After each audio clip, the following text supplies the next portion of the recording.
गोलियां बम छोड़ा चली चाहे तो पिचो खिला के सामान दादा हो चो खिला के सामान दादा हालांकि नोख चो खिला के सामान पानी चुई ठोपे ठोप चो खिला के सामान दादा गोलियां बम छोड़ा चली जाए तो कुछ लागे सामान दादा हालांकि नोख चोख लागे सामान पानी सुई ठोप ठोप चोख लागे सामान दादा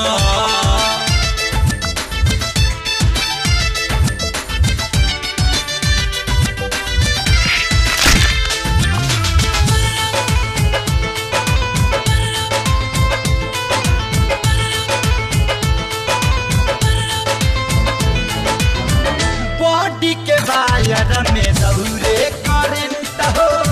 हट हट आइटम के से कसी बसंत हो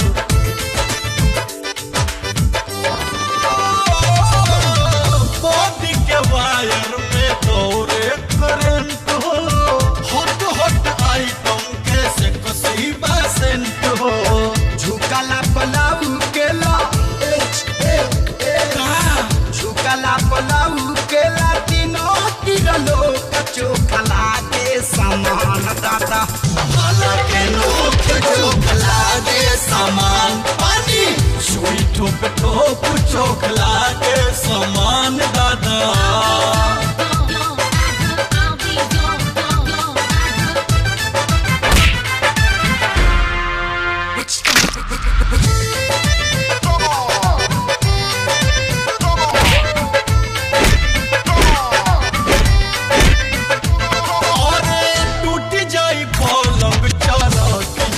खाटी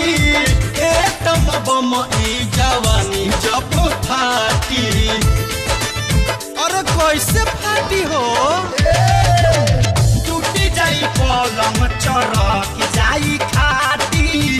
एटम बम ई जवानी जब फाटी टप टप लीकेज करे टप टप लीकेज करे भीतर से चोक चोक लागे सामान दादा